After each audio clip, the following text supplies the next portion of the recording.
دل کی تختی پہ اس کا نام لکھا ہوا ہے۔ میں نے اس نے عرض کیا تھا کہ اقبال نے کہا تھا حکیم نیٹشے کے بارے میں، قلب او مومن دماغش کافر است۔ اس کا دل مومن تھا، دماغ کافر، لیکن ہر شخص کا دل مومن ہوتا ہے۔ تو اس دل کی ایک ایک پرت پہ رب کا نام لکھا ہوا ہے۔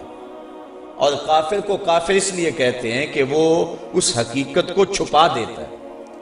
یہ جو کاشتکار زمین کو کھود کر اس کے اندر بیج رکھتا ہے نا، اس کو بھی عربی میں کافر کہتے ہیں، کاشتکار کو بیج کو چھپانے والا۔ تو کافر کو کافر اس لیے کہتے ہیں کہ وہ حق کو چھپاتا ہے۔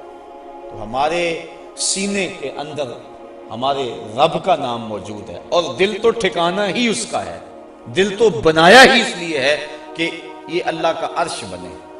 اور وہ فرماتا ہے کہ میں زمین و آسمان میں کہیں نہیں سماتا، مجھے ڈھونڈنا ہو تو مومن کے دل میں تلاش کرو۔ دلوں کے اندر اس کے ڈیرے اور اس کے بسیرے ہیں، تو اس کا ذکر کر کے دل جلا پاتا ہے، دل تسکین پاتا ہے، دل میں روشنی ہوتی ہے۔ تو ہمارا مزاج یہ ہونا چاہیے کہ اٹھتے بیٹھتے چلتے پھرتے اس کے ذکر کو ہم حرز جاں بنا لیں۔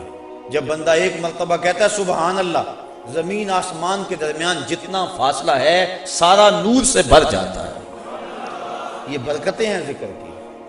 اس کا نام تو لے، کوئی معمولی نام ہے؟ جب زبان پہ اللہ کہتا ہے 14 طبق روشن ہو جاتے ہیں۔ یہ اتنا بڑا نام ہے، یہ اتنا بڑا وظیفہ ہے کہ اس سے بڑا کیا وظیفہ ہو سکتا ہے؟ اس کا نام، اس کا ذکر۔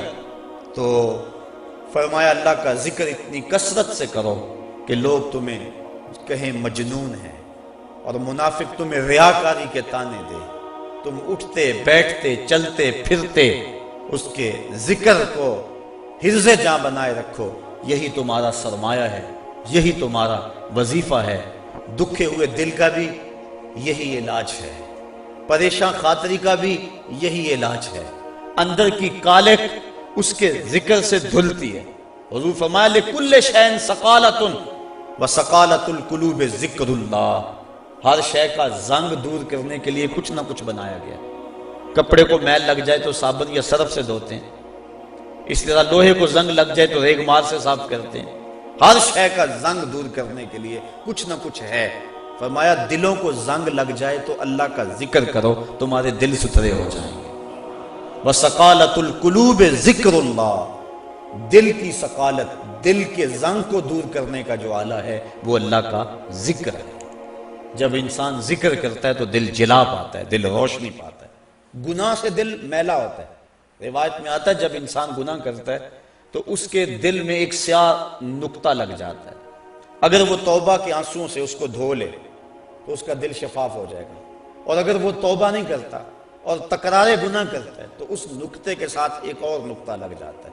وہ غیر مرئی نقطہ ہے، ہم اپنی آنکھوں سے نہیں دیکھ سکتے، لیکن وہ دل کے اوپر پھیلتا چلا جاتا ہے۔ گناہ پر گناہ اس کے دل کو سیاہ کر دیتا ہے۔ پھر ایک ایسا موقع بھی آتا ہے کہ اسے بدی اور نیکی میں تمیز ختم ہو جاتی ہے۔ جو شخص پکا نمازی ہو، نماز چھوٹ جائے اس کی تو اس کی زندگی میں جو چین ہوتا ہے وہ لٹ جاتا ہے۔ جتنی دیر تک نماز پڑھ نہیں لیتا اتنی دیر تک اسے سکون نہیں آتا۔ جس شخص کے ضمیر پر ظلم کا داغ نہ ہو، وہ کسی کو گالی بھی دے بیٹھے تو خود پریشان ہو جاتا ہے، کسی کو تھپڑ بھی مار بیٹھے تو خود پریشان ہو جاتا ہے۔ جتنی دیر تک اس سے معذرت نہیں کرتا اسے سکون نہیں آتا۔ اسی طرح اللہ تعالیٰ نے یہ دل کو پاک پیدا کیا ہے، یہ ہم نے آ کے اس کو گندا کیا ہے۔ نفس پلیت پلیت چا کیتا، اساں اصل پلیت تا ناسے۔ نفس نے ہمیں پلیت کر دیا، ہم تو پاک آئے تھے، ستھرے آئے تھے۔ اور میاں صاحب علیہ رحمہ فرماتے ہیں چٹی چادر پھمنا والی تے داغ نہ لاویں جنیاں، پھر نہ آکھیں حشر دہاڑے حال ربا کی بنیا۔ تو یہ چٹی چادر ہے بالکل، تو اس کے اوپر کہیں داغ نہ لگا بیٹھنا، اور اگر اس کے اوپر داغ پہ داغ لگ جائیں اور دل سیاہ ہو جائے تو پھر حق و باطل کی تمیز ختم ہو جاتی۔ پھر گناہ پہ گناہ کرے اسے پتہ نہیں ہوتا، چونکہ جو پہلے ہی داغ چادر ہو ایک اور دھبا لگ جائے گا تو کوئی پریشانی نہیں ہوگی۔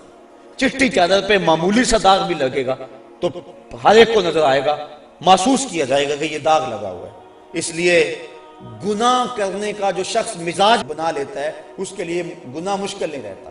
بلکہ روایت میں آتا ہے کہ جب مومن گناہ کرتا ہے تو اس کی حالت یہ ہوتی ہے جس طرح احد پہاڑ کے نیچے آ گیا کہ ابھی اوپر سے وہ گر جائے اور اسے کچل دے گا. اور منافق جب گناہ کرتا ہے تو وہ یوں محسوس کرتا ہے جس طرح جو ہے مکھی بیٹھی تھی اور اس نے اس کو اڑا دیا. تو ہم دیکھیں کہ ہمارا دل کہیں اتنا سیاہ تو نہیں ہو گیا, اللہ کے حکموں کو توڑے میں پرواہ نہ ہو, نماز چھوڑے ہمیں پرواہ نہ ہو, آنکھ بھٹک رہی ہو ہمیں پرواہ نہ ہو, خیال بہک رہا ہو ہمیں پرواہ نہ ہو, زبان گند بول رہی ہو ہمیں پرواہ نہ ہو, ذہن غلط سوچ رہا ہو ہمیں پرواہ نہ ہو, کسی پہ ظلم جبر کا بازار گرم کیے ہوئے ہوں, کتنوں کے دل توڑ رہے ہوں, کتنوں کو ستا رہے ہوں, اور پھر بھی چین کی نیند سو جائیں, پھر اس کا مطلب یہ ہے دل سیاہ ہو گیا کہ کسی کو دکھ دے کر بھی دکھ نہیں ہوتا, کسی کو اذیت دے کر بھی تکلیف نہیں ہوتی, کسی کا مال لوٹ کر اور خون پی کر بھی آرام سے یہ سو جاتا ہے. یہ ہے اس کی کیفیت, تو پھر دل سیاہ ہو گیا. اب اس دل کی سیاہی کیسے مٹے گی؟ توبہ کے پانی سے. جب اشک ندامت گرتا ہے تو دل کے میل دھو دیتا ہے. اور دوسرا وَسَقَالَةُ الْقُلُوبِ ذکر اللہ, اور دلوں کی ثقالت, دلوں کا زنگ اللہ کے ذکر سے اترتا ہے. تو جب اللہ کا ذکر کثرت سے کرے گا تو اس کو تسکین کی دولت نصیب ہو جائے گی.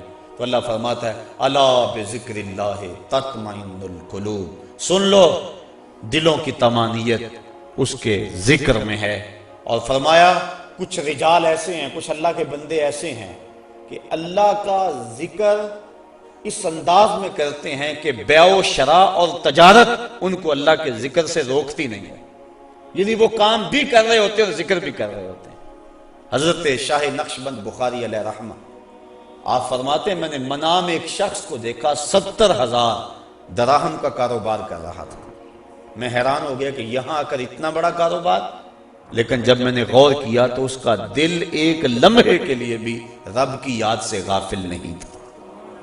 اور میں نے ایک شخص کو کعبۃ اللہ کا طواف کرتے دیکھا لیکن اس کا دل رب کی یاد سے غافل تھا. تو دل کا اس کے ساتھ لگ جانا اور ایک لمحے کی غفلت کا طاری نہ ہونا, یہ حقیقت ذکر ہے اور یہ مومن کا مطلوب ہے. وہ ایک لمحہ بھی جو ہے وہ اپنے رب سے غافل نہیں ہوتا. غفلت اس کی موت ہے. غفلت ہوگی تو شیطان آئے گا, غفلت ہوگی تو وسوسہ آئے گا, غفلت ہوگی تو گناہ سرزد ہوگا. لہذا وہ غافل ہی نہ ہو. اور مرشد باہو اسی لیے کہہ گئے کہ جو دم غافل سو دم کافر, کوئی لمحہ غفلت میں گزرے نہ, تم ایک ایک لمحہ اپنے رب کی یاد میں رہو. پھر ارشاد فرمایا یا ایھا الذین آمنوا اذکروا اللہ ذکرا کثیرا, اے ایمان والو کثرت سے اپنے رب کا ذکر کرو, اس کا نام کثرت سے لیا کرو. اللہ مجھے آپ کو کثرت سے ذکر کی توفیق عطا فرمائے. آج کل ماحول ایسا مل گیا ہے, شیطان بند گیا. رمضان کا ماہ صیام ہے, اترتے ہوئے نواز, برستی ہوئی نور کی بارش, سحری کا موسم کتنا حسین ہوتا ہے, افطار کے لمحے کتنے خوبصورت ہوتے ہیں, اور جب تراویح کھڑی ہوتی ہے تو کیسے نور اترتا ہوا دکھائی دیتا ہے. کاش کہ ان لمحوں کو میں اور آپ غنیمت سمجھیں. ساتھیو زندگی کٹ رہی ہے تیزی, میں نے کل بھی کہا تھا, پرسوں بھی, برف کی طرح گزر رہی ہے, اور لمحہ لمحہ ہم قریب ہو رہے ہیں موت کے.